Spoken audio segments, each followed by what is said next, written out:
Kanasisiku. Siu suan mona ta tauti yusui kana fulini. Kanasisiku meya.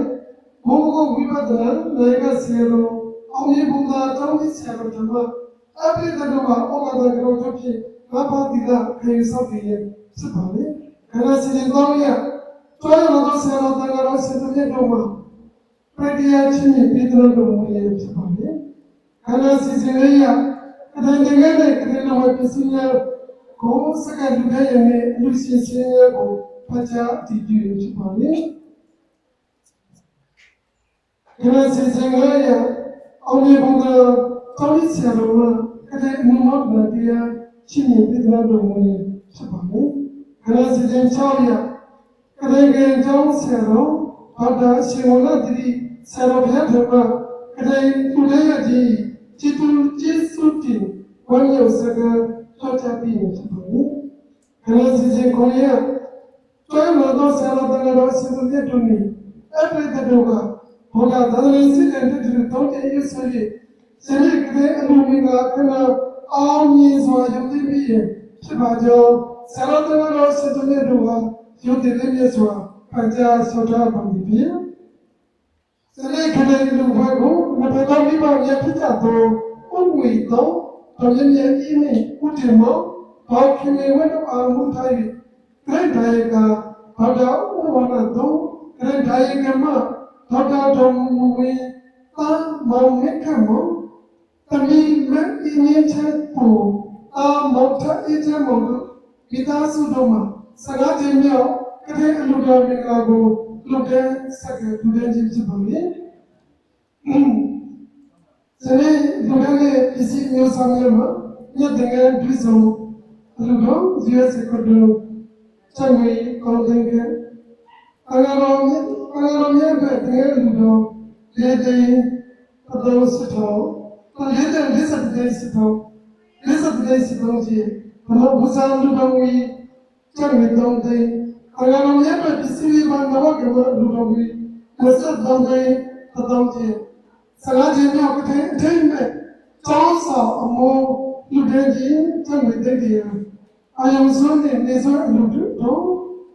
jangan nesor sedangnya. Jika mau coba ludu jangan ludengi. Tanggalau sebetulnya tu sebab berdua kisi berada ludu desatnya sudah mulai je. Susu bau seni ludengi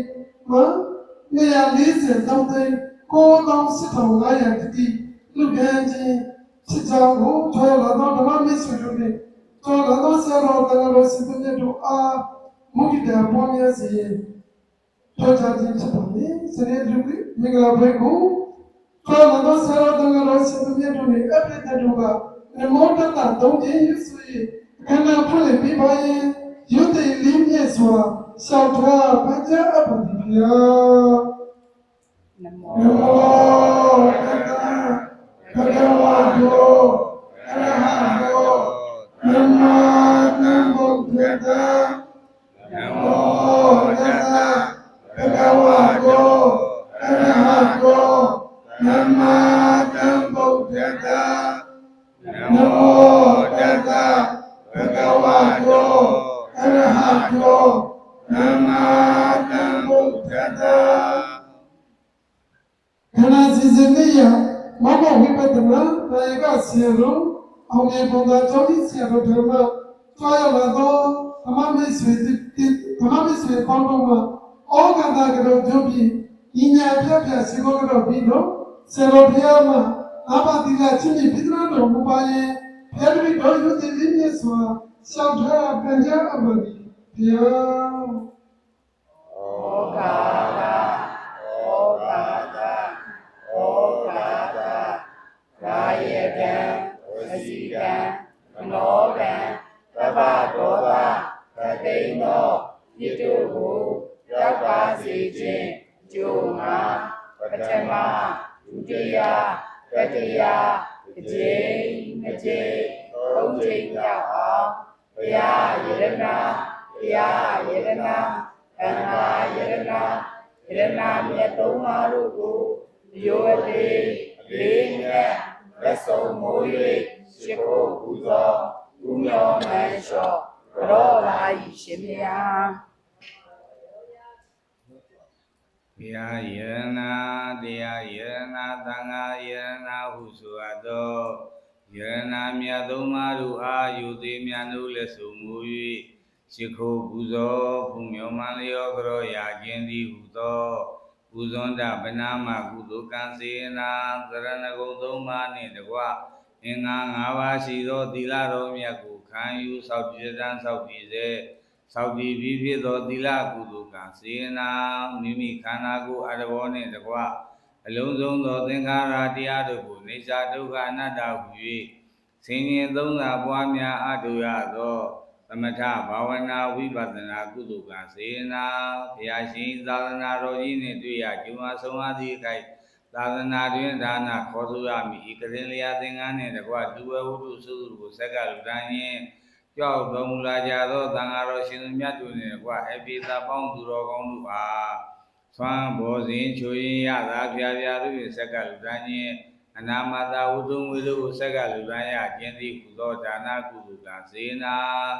ဤသို့ပေါင်းအားများများလာစွာသောစေနာတို့ကြောင့်မိမိတို့သည်အလိုရှိရနေစေအားတောင်းတမြတ်တို့အသောနိဗ္ဗာန်သို့၎င်း1500ကိလေသာဘုဒ္ဓလောင်တတ်တို့၏ချုပ်ရာငြိမ်းရာသိမ်းရာဖြစ်သောနိဗ္ဗာန်သို့၎င်း။ဘူခြင်းကင်းရာနာခြင်းကင်းရာသိခြင်းကင်းရာဟုဆိုအပ်သောနိဗ္ဗာန်သို့၎င်း။အာထုဆဲဖြစ်သောဒါနသီလသမထဘာဝနာဝိပဿနာကုသိုလ်ကံစေနာသည်မဉ္ဇဉ်သို့ကျေစုပြု၍နိဗ္ဗာန်သို့လျင်မြန်ဆောစွာရနိုင်ကြပါသည်။ ဒီရက်စနေပြပါစေရှင် အဟံဗန္တိတိသရဏိနာသဟ ဒီတရဏိနာသဟ ပိစသီလံ သစ္စာတိလံ ဓမ္မံယာစာမိ မယာသာမိ အနုခံကတ္တဝါ လောကံကတ္တဝါ သီလံတိထာ သီလံဒေသ မေဗန္တိ ဧဝံတိ ဒုတိယံပိ ဒုတိယမိ အဟံဗန္တိ အဘံတိ တိသရဏိနာသ ဒီတရဏိနာသဟ ပိစသီလံ သစ္စာတိလံ ဓမ္မံယာစာမိ မယာသာမိ အနုခံကတ္တဝါ လောကံကတ္တဝါ သီလံတိထာ သီလံဒေသ မေဗန္တိ ဧဝံတိ တတိယံပိ တတိယမိ အဟံဗန္တိ အဘံတိ တိသရဏိနာသ ဒီတရဏိနာသဟ ပိစသီလံ သစ္စာတိလံ ဓမ္မံယာစာမိ မယာသာမိ အနုခံကတ္တဝါ လောကံကတ္တဝါ သီလံတိထာ သီလံဒေသ မေဗန္တိ ဧဝံတိ ယမဟံဝဒာမိတံဝရိထာ အာမဗန္တိပါရှင်ဗျာ နမောတတ္တဗဂဝတောအရဟတောသမ္မာသမ္ဗုဒ္ဓတ္တ နမောတတ္တဘဂဝါတောအရဟတောသမ္မာသမ္ဗုဒ္ဓတ္တနမောတတ္တဘဂဝါတောအရဟတောသမ္မာသမ္ဗုဒ္ဓတ္တနမောတတ္တဘဂဝါတောအရဟတောသမ္မာသမ္ဗုဒ္ဓတ္တ ဗုဒ္ဓံသရဏံကိစ္ဆာမိဓမ္မံသရဏံကိစ္ဆာမိသံဃံသရဏံကိစ္ဆာမိ ဘုရားတရဏံကိစ္ဆာမိဓမ္မံတရဏံကိစ္ဆာမိသံဃံတရဏံကိစ္ဆာမိ ဒုတိယံပိဗုဒ္ဓံသရဏံကိစ္ဆာမိဒုတိယံပိဓမ္မံသရဏံကိစ္ဆာမိဒုတိယံပိသံဃံသရဏံကိစ္ဆာမိ ဒုတိယပိဗုဒ္ဓံတရဏံကိစ္ဆာမိဒုတိယပိဓမ္မံတရဏံကိစ္ဆာမိဒုတိယပိသံဃံတရဏံကိစ္ဆာမိ တတိယံပိဗုဒ္ဓံသရဏံကိစ္ဆာမိတတိယံပိဓမ္မံသရဏံကိစ္ဆာမိတတိယံပိသံဃံသရဏံကိစ္ဆာမိ တတိယပိဗုဒ္ဓံတရဏံကိစ္ဆာမိတတိယပိဓမ္မံတရဏံကိစ္ဆာမိတတိယပိသံဃံတရဏံကိစ္ဆာမိ တိသရဏခန္ဓံပရိဘုံနံ အာမဘိပါဗျာ အ ပါဏာတိဘာဒာဝေရမဏိသိက္ခာပဒံသမာရိယာမိ ပါဏာတိပါဒာဝေရမဏိသိက္ခာပဒံသမာရိယာမိ အာဒိဏဒါနာဝေရမဏိသိက္ခာပဒံသမာရိယာမိ အာဒိဏဒါနာဝေရမဏိသိက္ခာပဒံသမာရိယာမိ ကာမေတုမိစ္ဆာစာရာဝေရမဏိသိက္ခာပဒံသမာရိယာမိ ကာမေတုမိစ္ဆာစာရာဝေရမဏိသိက္ခာပဒံသမာရိယာမိ မုဒ္ဒဝါဒာဝေရမဏိသိက္ခာပဒံသမာရိယာမိ ဘုရားဝါရဝေရမဏိသိက္ခာပဒံသမာရိယာမိ သူရာမေရိယမိဇဗမာဒဌာနာဝေရမဏိသိက္ခာပဒံသမာရိယာမိ ဘုရားမေရယဝိသဗ္ဗပါဒဘာနာဝေရမဏိသိက္ခာပဒံသမာရိယာမိ ဣဒံဝေပုညံ ဣဒံဝေပုညံ အာတဝေခယံ အာတဝေခယံ ဝဟံဟောတု ဝဟံဟောတု ဣဒံဝေသီလံ ဣဒံဝေတိတံ နိဗ္ဗာနတ္တ နိဗ္ဗာနတ္တ ပစ္စယော ပစ္စယော ဟောတု ဟောတု ဣတရဏီနာတပိစ္ဆသီလံသာဓုကံကတ္တဝါဓမ္မံအပ္ပမဒိနာသဗ္ဗတိသာ အာဘတိဝစေယ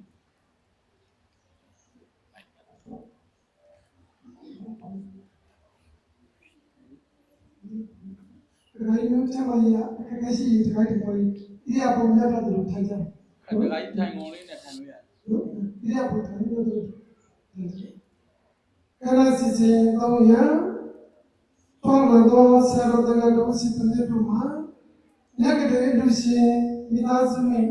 အလုတိုင်းကဓမ္မမစ်ဆွေတို့အားပြည့်ရချင်းပြည့်တော်တော်မူရဖြစ်ပါလေဖြစ်ပါ၍အောင်ဒီဘုရားကျောင်းကြီးဆရာတော်မှုပြုသောတော်လာတော့ဆရာတော်တို့စီတနေတို့မှာပြည့်ရချင်းပြည့်တော်တော်မူပါရဲ့ရုပ်တည်ရင်းမြတ်စွာဆောက်ထားပัญจအပတိခေယ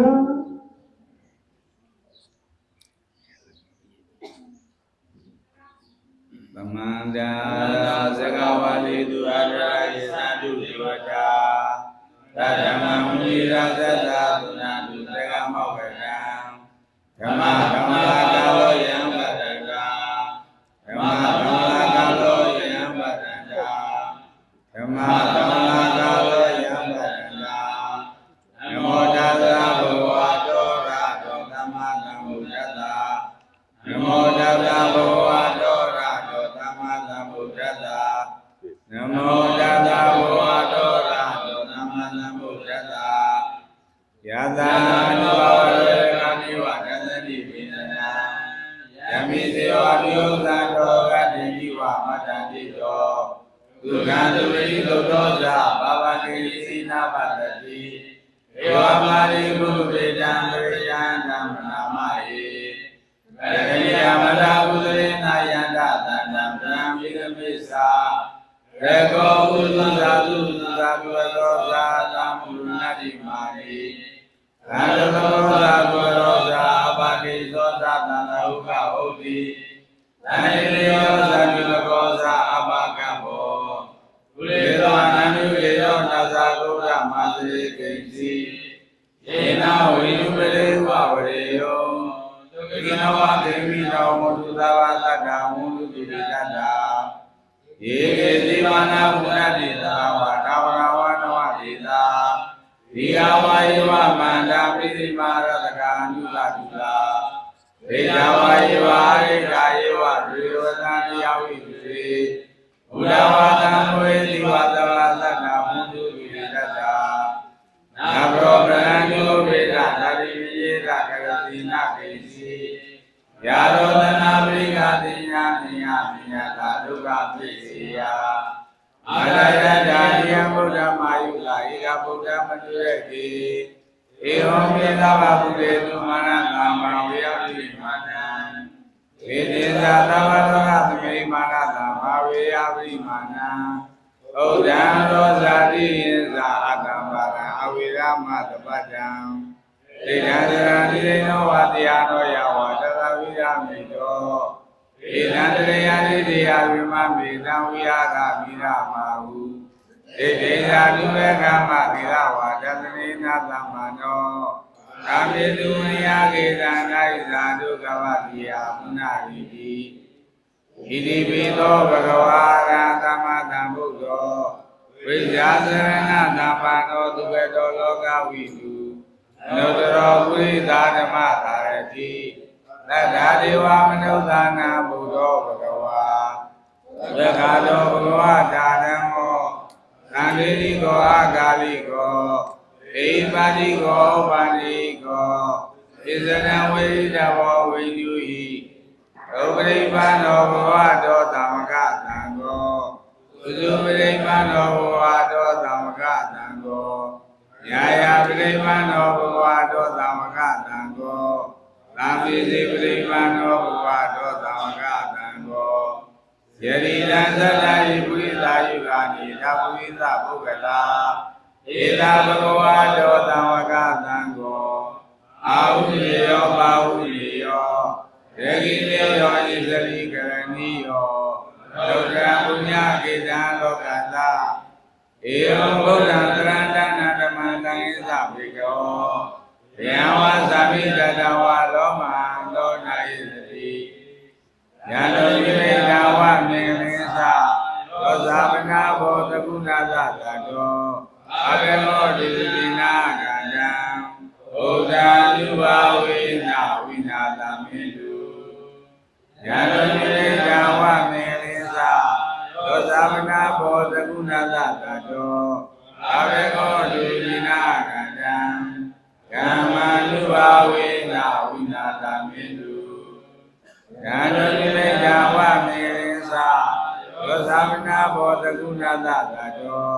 အဘေကောတုပိနာကံတံသံဃာနုဘာဝိနာဝိနာသမေတု သာဓုသာဓုသာဓု ခရစ်စစ်စစ်လေးရ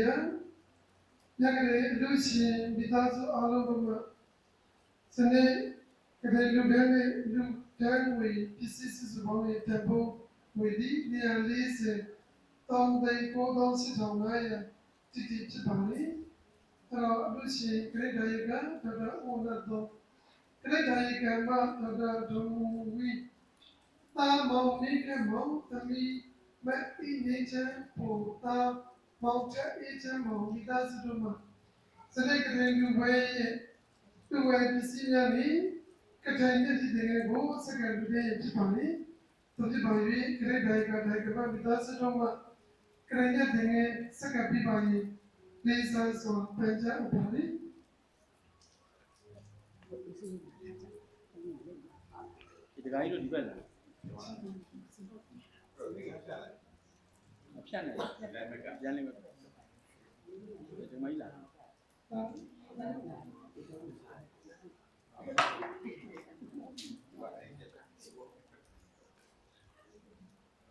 လားကိုရှင်ပြရလာတဲ့ကလှုပ်လိုက်တာ ရဒီရန်လေး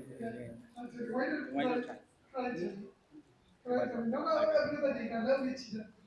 ဘုရားကဒီကားစုတော့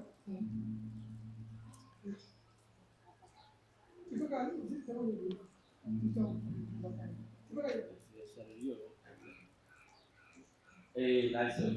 မယံဗန္တိသံသာရဘုဒ္ဓဒုက္ခသော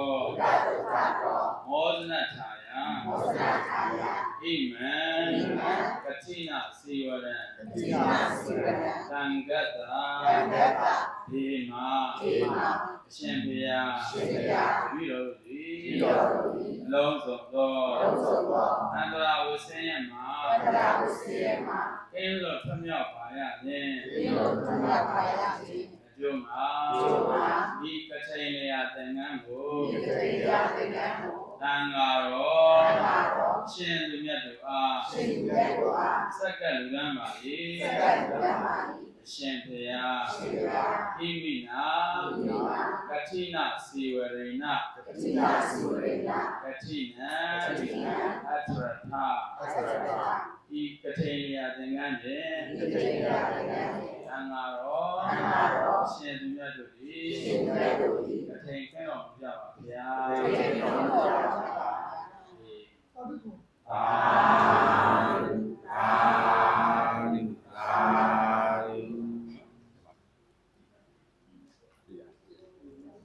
ဒီမှာ ပါလေး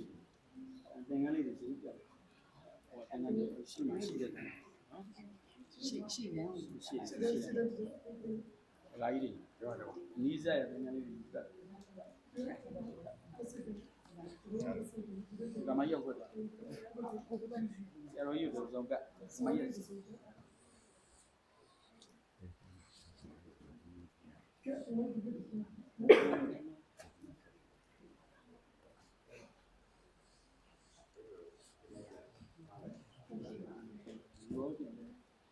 လူပြီးလားနေကြရ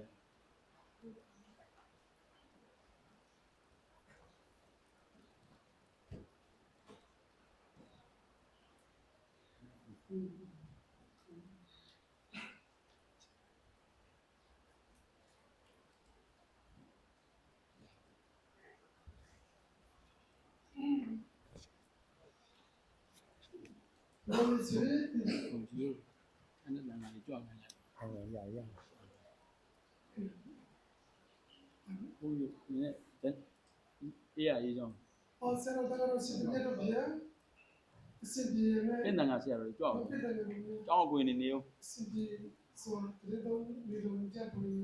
就得那说说他们别。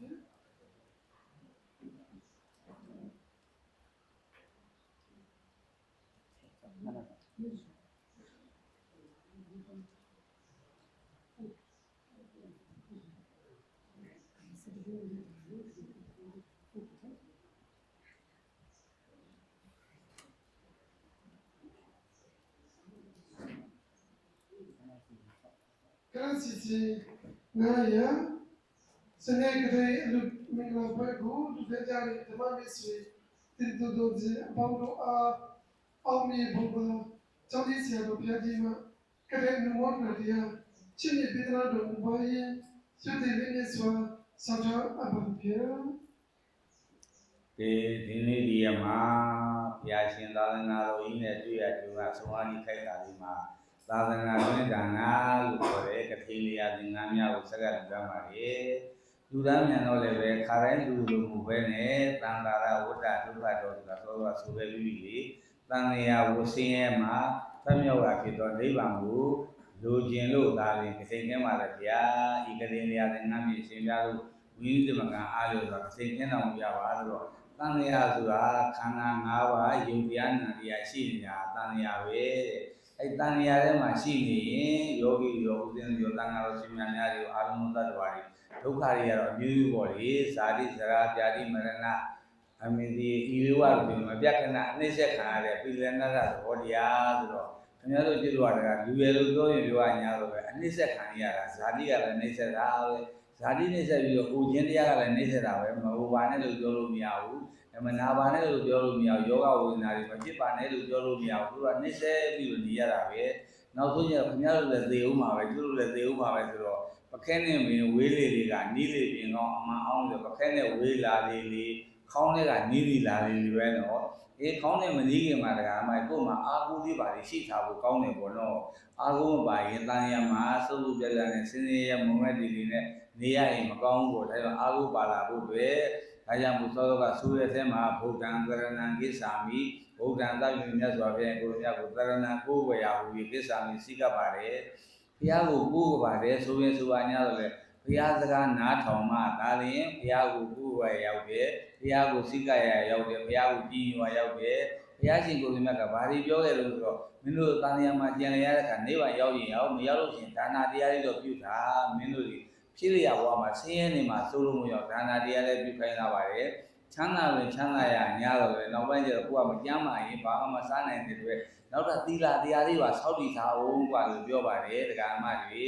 ပြီးတော့သမထဘာဝနာတရားကြီးလည်းပွားများကြအောင်ကွာဒါမှသူတော်ကောင်းဖြစ်မှာသူတော်ကောင်းတရားတွေယင်ထဲမှာကိန်းနေမှာသူတော်ကောင်းဖြစ်မှာဒီလိုမှမဟုတ်ရင်စားရမယ်တောက်ရမယ်ဝေးရမယ်စီးရမယ်အချိန်မဲ့နေမယ်လို့ဖြစ်နေလို့ရှိရင်သူတော်ကောင်းတရားမကိန်းရင်ဘယ်လိုနည်းနဲ့မှဒိဗ္ဗာမရဘဲနဲ့ ကိုချင်းနာချင်းသေခြင်းနဲ့ကွာခဏခဏအမြဲတမ်းနှိမ့်ဆက်ခံရမှာဆိုလို့မြတ်စွာဘုရားကိုရောမြတ်ကနေပြီးတော့အစစရသုံးသင်မြတ်ဆိုလို့မှတော့ပြီးခဲ့တဲ့အတွက်ယောဂီတို့ဒကာမတို့ရောဘုန်းကြီးတို့ရောဒါနမပြုခြင်းလည်းပဲပြုရမှာပဲ သီလမဆောက်ကြည့်ခြင်းလဲဆောက်ကြည့်ရမှာပဲသမထတရားတွေမပွားများရင်လည်းပွားများရမှာပဲအဲ့ဒါမှလည်းဘုရားကိုကြည်ညိုရောက်တယ်ပြီးတော့ဓမ္မကရဏံလေးစာမီတရားတော်ကိုကိုးကွယ်ရဘူးစိတ်ကပ်ပါတယ်ဆိုတော့တရားတော်ကဒကာမတွေတကယ်တမ်းတော့ဒကာမတွေသိပြီးသားတွေသွက်ခါတော့ဘဝတာရမောတန်လေးတွေပေါ့ဆိုတော့သွက်ခါတော့မြတ်စွာဘုရားကိုမြတ်ဟောထားတဲ့တရားကသူများပြောတာညာနဲ့ဟောတာမဟုတ်ဘူးသူကိုယ်တိုင်သိပြီးတော့သူကိုယ်တိုင်နားလည်ပြီးတော့ဟောထားတဲ့တရားတန်သေးဒီကောတဲ့အဲ့ဒါလေးကိုကိုယ်တိုင်ဒကာမတွေညာလေးနဲ့ကြည့်လိုက်ရင်မြင်ကိုမြင်ရမယ်မြင်ကိုမြင်ရမယ်ဆိုပိဿချင်းချင်းကြည့်လိုက်ရင်အော်သူကဘာဖြစ်လို့ချမ်းသာပါလိမ့်မလဲလို့ကြည့်လိုက်ရင်အော်သူကအတိတ်ကဒါနာတရားတွေပါလို့ချမ်းသာတာပဲလို့အောင်းမိလိုက်ပါဘာဖြစ်လို့မကြမ်းမမာတဲ့ကစိတ်ကိုခဏခဏတက်နေရပါလိမ့်မလဲလို့ပြောတော့အော်သူအတိတ်ကတော့မှသီလတရားနည်းခဲ့လို့ပဲဆိုတာတရားတော်ကိုကိုယ်တိုင်ညာနဲ့ဆင်ရင်ကြည့်လိုက်ရင်သိလာပါတယ်အော်သူလည်းပဲခဏခဏသိတာပဲကိုယ်လည်းခဏခဏသိတာပဲခင်ဗျားတို့ရဲ့သားနဲ့သမီးနဲ့ဆွေးနွေးမျိုးနဲ့ကွဲကွာပြီးတော့ဒကာမကြီးတော့ပေါင်းစုံကြီးရတာကွဲကွာခြင်းအစပဲဆိုတော့တဲ့မှာဆုံးကြတယ်လုံးရတယ်ဆိုတာနောက်ဆုံးကွဲမှာပဲအခုလည်းပဲပေးသားလေးနဲ့လာပြီးတော့ဒကာမကထိန်ပွဲမှာလာပြီးတော့ဆုံးမဆိုပါညာဆိုပဲဆက်နိုင်ဟိုပဲကြာရင်တော့ကြောင်းတော့ကွဲကြဘူးပေါ့ဒကာမကြီးနောက်နေ့ဆိုရင်မှဆုံးမယ်ပေါ့ဆုံးမယ်လို့ပြောလို့မရတယ်လို့မဆုံးဘူးလို့လည်းပြောလို့မရဘူးပေါ့လေအဲ့ဒါဘာလို့ဆိုတော့အော်ဒီခန္ဓာကိုယ်ကြီးကအမြဲတမ်းစဉ်းစားကြည့်တာတော့အနိစ္စတရားတွေနဲ့အနိစ္စခံရတာပါလားဒုက္ခတရားတွေနဲ့အနိစ္စခံရတာပါလားအစာပြီးရင်စားရပြီမနေ့ကလည်းစားခဲ့တာပဲဒီနေ့လည်းစားရတာပဲနေ့ကလည်းစားအောင်မှာပဲတော့မသိမရင်စားနေအောင်ပဲဆိုတော့ဒီစားတဲ့ကိစ္စကိုဘယ်တော့ပြီးမလဲဆိုတော့ခန္ဓာ၅ပါးရှိရင်သူ့လည်းစားနေရမှာပ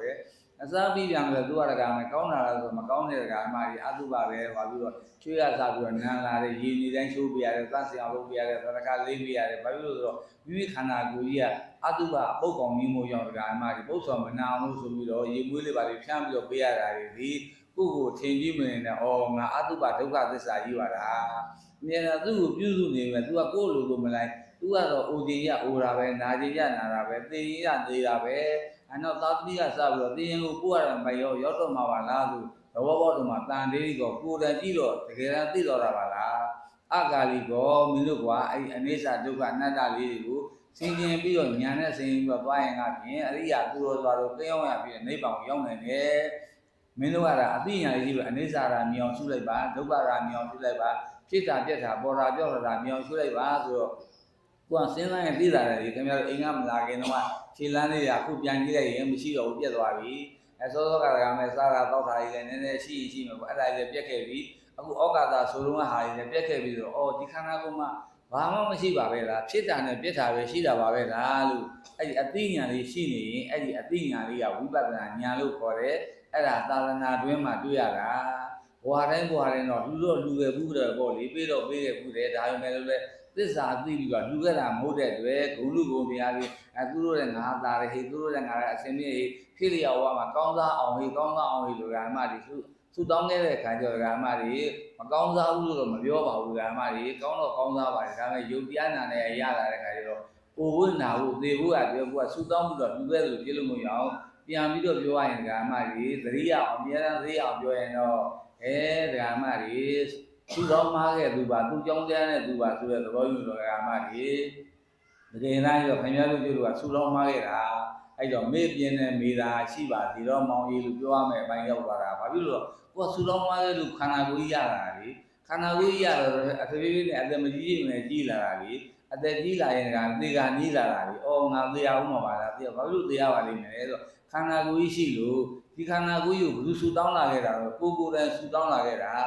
သစ္စာမသိဘဲနဲ့ဖြစ်လျာပါသားနဲ့သမီးနဲ့ဆွေးနွေးမျိုးနဲ့တင်းတော်တင်းနဲ့ဖွဲဝဲရနေပြရစီလို့ဆူတောင်းမဲ့တော့အော်မေးပြင်းနဲ့မေးပါလားဆိုတော့ဘောပေါက်ပြီးတော့ဒုက္ခသစ္စာကြီးကလွတ်ရှင်လို့ဒါရင်ဒီလိုလူသားဒီဒုက္ခပေါင်းမှလွတ်ရှင်လို့လူသားပါလို့စိတ်တဲ့အာရုံပြုပြီးတော့နည်းနည်းနောက်ကလည်းဆိုလိုက်အလူဝေးအလူကံယုံနဲ့နံအမှန်အနိစ္စအလူဝေးအလူကံယုံနဲ့နံအမှန်အနိစ္စလူရှင်လူမတွေကမှလူရှင်လို့လူတာပေါ့မလူရင်မလူပါဘူးနော်အလူခံကြွရတဲ့ပုဂ္ဂိုလ်တွေကလူခိုင်းလို့လူခံတာပေါ့တဲ့ကျွေးတာမွေးတာစားရင်လို့စားတာပေါ့မစားရင်မစားပါဘူးအဲ့တော့စားကျင်တာလေးကနန္တရားစားလိုက်တာလေးကယုတ်တရားလည်းမလှူကျင်တာလေးကနန္တရားလှူလိုက်တာလေးကယုတ်တရားဆိုတော့ပုဂ္ဂိုလ်တ attva ငါသူတစ်ပါးယောက်ျားမိန်းမမဟုတ်ပဲယုတ်နဲ့နာမှာပဲလားဒီ ဒီယုတ်တရားနာလေးရာဖြစ်ပြီးတော့ပြည့်နေရပါလားပေါ်ပြီးတော့ပြောင်းနေတာပါလားမပြည့်တဲ့အချိန်လို့ရှိပါမရှိပါပဲလားပြည့်ရင်တော်တော်ကြာမှပြည့်ပါလို့ပြောတာမဟုတ်ဘဲနဲ့ဖြစ်ပြီးရင်ပြည့်ရင်ဖြစ်ပြီးရင်ပြည့်တော့မဖြစ်ပါနဲ့မပြည့်ပါနဲ့ပြောလို့မရဘူးကြာကြာနေပါလို့လည်းပြောလို့မရတော့အနတ္တခန္ဓာကိုယ်ကြီးပါလားလို့အနိစ္စကိုလည်းမြင်အောင်ဒုက္ခကိုလည်းမြင်အောင်အနတ္တကိုလည်းမြင်အောင်ကြည့်ပြီးပါမိမိခန္ဓာကိုယ်ကြီးဟာပုဂ္ဂိုလ်သတ္တဝါငါသူတော်ယောက်ျားမိန်းမလည်းမဟုတ်မိန်းကလေးလည်းမဟုတ်ယောက်ျားလည်းမဟုတ်ဘူးသွားကျင်တာနဲ့သွားနေတယ်စားကျင်တာနဲ့စားနေတယ်နေကျင်တာနဲ့နေရေတောက်ကျင်တာနဲ့တောက်နေတော့ဩယုတ်တရားနဲ့နံတရားပါလားလို့သိအောင်ပြောနေတယ်လို့အောင်းမိပါအလူဝေးအလူကံယုံနဲ့နံအမှန်အနိစ္စငါသူမဟုတ်ကမ္မယုတ်အဟုတ်သိပါကြရှင်လို့လူတာမဟုတ်ပါသေချာနားလည်မှာရှင်လို့ကြွေးတာမဟုတ်ပါသေချာနားလည်မှာဒီဘုန်းကြီးကိုခင်လို့မီလို့လူတာမဟုတ်ဘူးနော်တန်ဃာတော်ရှင်များနဲ့ခင်လို့မီလို့လူတာမဟုတ်ဘူးနော်တကယ်ခင်လို့ကြွေးတာမဟုတ်ဘူးနော်တကယ်တမ်းကျတော့သူ့အတွက်ကြွေးတာမဟုတ်ဘူးကိုယ့်အတွက်ကြွေးတာအရှင်ဘုရားတို့ဒေသနာကိုလူလာမှာဗျာအရှင်ဘုရားတို့တော့ဝိနည်းတမကအားပြောပါခရင်ခင်းတော်မူကြပါဗျာဆိုရကြောတော်မူလည်းတန်ဃာတော်ရှင်များနဲ့ဆွမ်းပေါ်စေချွေရတာကျဆက်ကလူလာနာတွေပဲတကယ်တမ်းပြည့်လျာဘွားမှာနိဗ္ဗာန်ရောက်ရင်ရောက်မရောက်သေးရင်နာတန်မြတ်မှာဆင်းရဲနေမှာဆိုလို့အရှင်ဘုရားတို့အတွက်လူတာမဟုတ်ဘူးဗျာဒီလိုလိုလေတန်မြတ်မှာဆင်းရဲမှာကြောက်လို့နိဗ္ဗာန်မြန်မြန်ရောက်အောင်နိဗ္ဗာန်ရောက်မှအေးမှမှုနိဗ္ဗာန်လိုချင်လို့ကလူတန်းလိုက်တာပါဘုရားလို့အာရုံပြုထားမှာသူ့အတွက်လူတာမဟုတ်ပါပဲလားကိုယ့်အတွက်လူတာပါလားလို့အောင်းမိတာ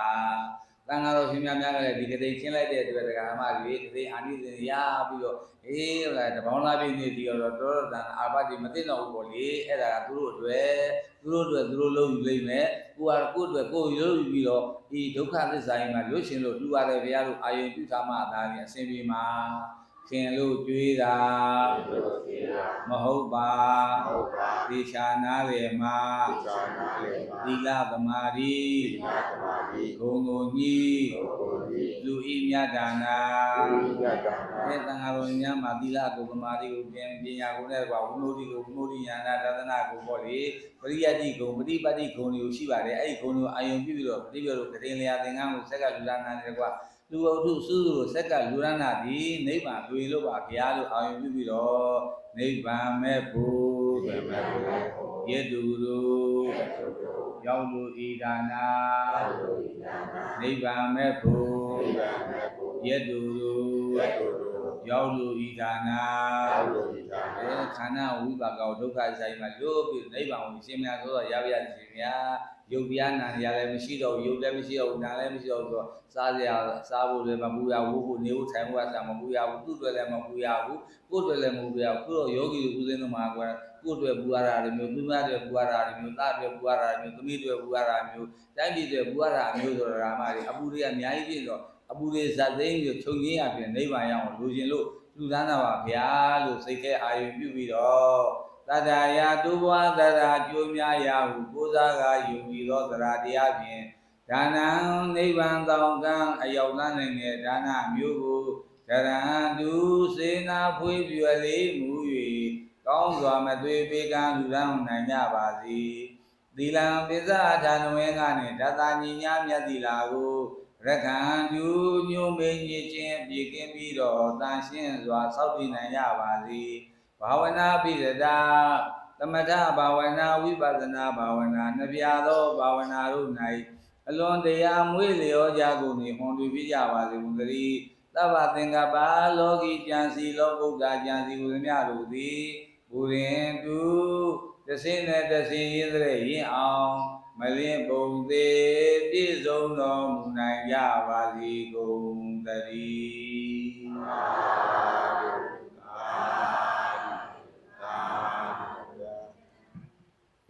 ကိုလူရဲ့လူဒါနတွေကိုပြဋ္ဌာန်းပေးရအောင်ရည်စက်ခွက်လေးတိုင်းပြီးတော့ဉာဏ်မမြတ်တဲ့ပုဂ္ဂိုလ်ရောမိဘဘုရားဆရာသမားတွေရောဘုံတို့ဒီကျောင်းဆောင်တတ်တွေရောစီရင်လေးတွေ့ဟောကျောင်းတွေပြောဘုရားဘုရား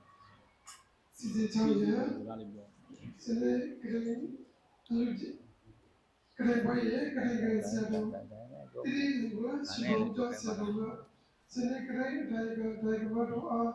ကျေးဇူးတင်ဝတ်ပြုစကား နိုင်ငံပြတ်ပြီးတော့ရင်စစ်တီးနဲ့ဆိုစတာအပပြီးတယ် ယနေ့ဒီမင်္ဂလာရွှေဘုံကျောင်းသားဘုန်းတို့ဒီနေရာမှာကျောင်းသားပြည်22နှစ်ကထိန်ဟင်းတာပေါ့နော်ရွာလည်းမဟုတ်မြို့လည်းမကြဘယ်ဝင်းနဲ့အကြောင်းလေးနားသွားပဲကထိန်ခင်းနေဆိုရင်စုပေါင်းပြီးတော့ခင်းရမယ်စုပေါင်းတာလည်းဘဝတရားပေါ့နော်တနေ့မှာစုပေါင်းလွတ်တဲ့နေ့မရှိပါဘူးဒီနေ့ကပထမဆုံးအချိန်မှာပထမဆုံးအချိန်ဖြစ်တဲ့အပြင်ကျောင်းထဲမှာလိုအပ်နေတဲ့ဆောက်လုပ်ဆဲဆွမ်းအားကျောင်းဆောင်ကြီးအတွက်နဝကမလူငွေတိတ်တွေဘုံကျောင်းဆောင်ရတိတ်တွေယူတဲ့လူတစ်ဦးမှမရှိပါဘူးဆို4သိန်း5သိန်း10သိန်းပေါ့အဲ့လိုဝင်းကျင်တွေစုပေါင်းပြီးတော့ဆောက်ပထမဆုံးအနေနဲ့ဒီကျောင်း၌20တစ်ချိန်မြောက်မှာပထမဆုံးအနေနဲ့ကထိန်ကအလူတိုးပြီးတော့ကထိန်တွေကဒီကျောင်းမှာခင်းလာဒီလိုမျိုးတော့ကထိန်နဲ့ပတ်သက်ပြီးတော့ခြံရံပစ္စည်းတွေဒါရောက်ပြီးတော့ပြည့်စုံလို့လူရန်ပြေးတာဘုံတို့မှန်းလာပါလေဒီလိုမျိုးတော့ကိုရင်ငယ်လေးတွေဒီမှာစာသင်နေတဲ့ကလေးတွေကိုရင်ငယ်လေးဆိုတာကသင်္ကန်းကောင်းကောင်းမဝတ်နိုင်ဘုံတို့လည်းဖန်ပြီးပြနေတယ်မဖန်ပြီးပြနေတယ်အဲဆိုတော့အလက်စားတော့ဖန်ပြီးပြနေတယ်တရားရားတဲ့ပတ်စံကြီးအတက်လေးနဲ့ဆိုရင်ဘုံမနေ့ကဆိုရင်20နဲ့တသိန်းကိုတော့တောင်းတန်းတာသင်္ကန်းဖန်ပြီးပြရတယ်အစုပေါင်းလူခံရတာတော့ရတာဆိုအဲ့လိုပေါ့နော်သင်္ကန်းလေးတွေကောင်းကောင်းမွန်တူတန်းထားများတယ်ဆိုတော့ဘုံဘုံအနေနဲ့ညာကြည်လူဖြစ်ပါတယ်အထူးသဖြင့်တော့ကိုရင်တွေပေါ့နော်ကိုရင်ရဲ့သင်္ကန်းရှားပါတယ်နောက်ထပ်ပြီးတော့ကိုရင်တွေကနေမိဘမဲ့ညားတယ်မိဘနဲ့ဝေးနေတဲ့ကလေးညားတယ်ဆိုတော့ဘုံတော့ဒီကိုရင်လေးတွေရဲ့စာရေးတော်ရင်ဒီထိုင်အစအစတာဝန်ယူရွရကမှာစီကံမရှိတဲ့ကလေးတွေညားတာဆောင်းချောင်းကောင်းဘလောက်ပဲစီမံပေးသူတို့မှာညာဘက်ကျကြုံလို့အိတ်တယ်တော့လည်းသူချောင်းတစ်ခုနဲ့2ယောက်3ယောက်အိတ်တယ်ချောင်းလေးခံခွဲတယ်အဲ့ဒါအမြဲတမ်းဖြစ်နေတယ်ဆောင်းချောင်းကောင်းကတဘူရီတန်ရှင်းမှုနဲ့လည်းအများကြီးသက်ဆိုင်တဘူရီတန်ရှင်းမှုရှိအောင်လည်းဒီဆောင်းချောင်းကောင်းတွေပြည့်ပြည့်စုံစုံလုပ်ပြီးဖို့ရည်ကြည့်တာပေါ့နော်အဲ့ဒါဆိုဘုန်းတော်လုပ်ပြီးနေပြီမဲ့လည်းဒီကလေးတွေကများသောခံ3လ4လ5လ6လဆိုရင်အဲ့ဆောင်းချောင်းကောင်းတွေမကောင်းတော့ဆိုတော့အဲ့ဒီဆောင်းချောင်းကောင်းကလေးတွေအတွက်ပေါ့နော်ကိုယ်လေးတွေမိဘမဲ့ညားပါတယ်တချို့ဆိုရင်ဟိုရှမ်းပြည်နယ်ဟိုဘက်ကဝါပြည်နယ်ကလေးတွေပါရှမ်းပြည်နယ်ပလောင်ပြည်နယ်ကလေးတွေပါဒါဘုန်းလို့အဝိတ္တတွေကိုသူနဲ့အဲ့တဲ့အချိန်မှာဘုန်းတော့နိုင်တော့ပေါ့နော်ပရိုက်တာလို့ငါစာပေလေးနဲ့အဲ့ဒါဒီကလေးတွေသူနဲ့ဓမ္မကြီးတို့ကမ်းမိုးရတယ်ဓမ္မကြီးတို့ကမ်းမိုးရအများကြီးဘုန်းလည်းဝင်ပေါ့အများကြီးကြည့်ရပြီနော်အဲ့ဒါကြောင့်လို့ယနေ့ကထိန်ညာသင်္ကန်းနဲ့တော့အချမ်းရံပစ္စည်းတွေအသုံးဆောင်ပစ္စည်းတွေအားလုံးနဝကမအောက်ဆုံးလို့ရတယ်နဝကမအလူရန်မှုစုစုလူရန်ပြည့်တဲ့ဘုရားမတွေအားလုံးဘုံနေနဲ့အများကြီးကြည်ပြီးတော့နော်ကျေးဇူးတင်ပြီးပါတယ်ဆက်လက်ပြီးတော့လည်းယခုကဲ့သို့နော်အာနာတော်ကိုဆက်လက်ပြီးတော့အာဘိထောက်ခံချီးမြှောက်နိုင်တဲ့အာနာပြုခါယကာကြီးတွေခါယကမကြီးတွေဖြစ်ပါစေစိတ်ချမ်းသာခြင်းကိုယ်ချမ်းသာခြင်းနဲ့ပြည့်စုံပြီးတကားလားနော်ကိုလိုရာကမ်းနိုင်အရောက်လမ်းနိုင်တဲ့ပုဂ္ဂိုလ်တွေဖြစ်ပါစေလို့ဘုရားဆုတောင်းရပါတယ်အားလုံးကျေးဇူးတင်ပါတယ်နော်ဒီနေ့စိတ်ပြပါစေဗျာ